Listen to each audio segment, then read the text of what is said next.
Hello, everyone, and welcome to Daily God Gems with Lisa Renee. Jesus teaches us in Matthew chapter 5, verse 41, if anyone forces you to go 1 mile, go with them 2 miles. We may have read this scripture many times, but if we look into the historical context in which Jesus was speaking, it opens up a deeper understanding. In the days of Jesus, the Romans had already conquered the vast majority of the Mediterranean world and would establish more than 50,000 miles of Roman roads. The main objective of these roads was to unite their conquered territories.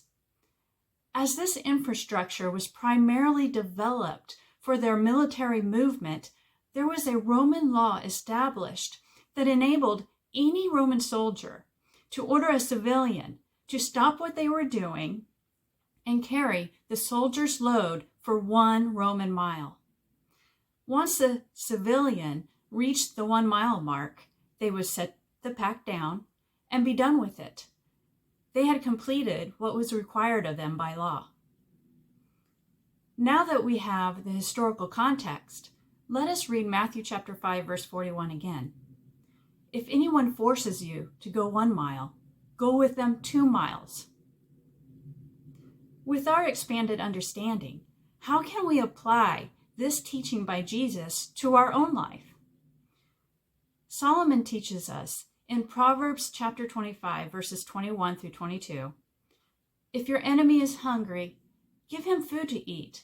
If he is thirsty, give him water to drink. In doing this, you will heap burning coals on his head, and the Lord will reward you.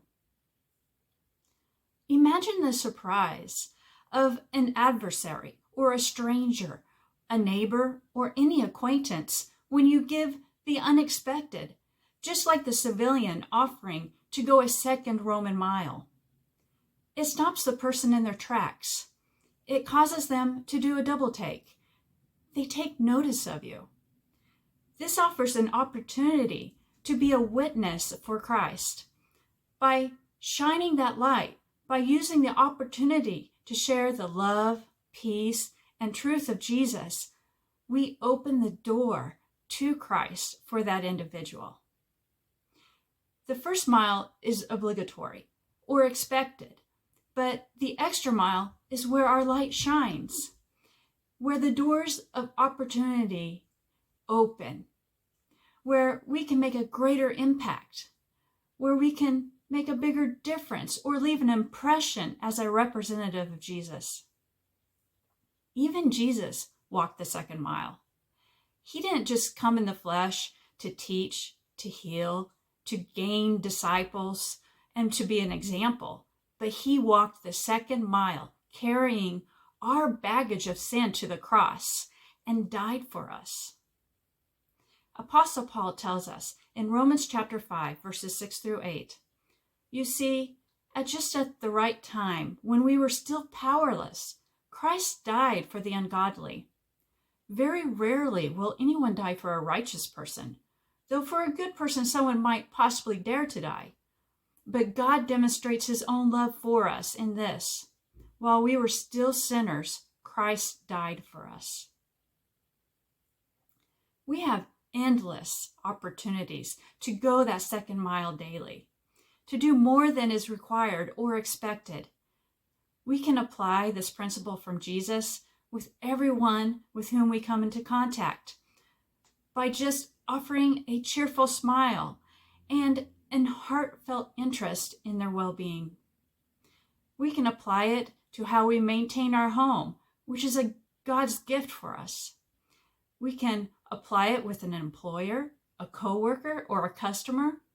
We can apply it with a cashier, or a waitress, or a receptionist. We can apply it with those who have suffered a loss by continuing to check in on them on a regular basis long after everyone else has moved on. The 2nd mile is where our actions, words, efforts, and presence makes the difference and can make the greatest impact on someone else. So let us always strive past the expected first mile and shine our light and glorify God as we go the unexpected second mile.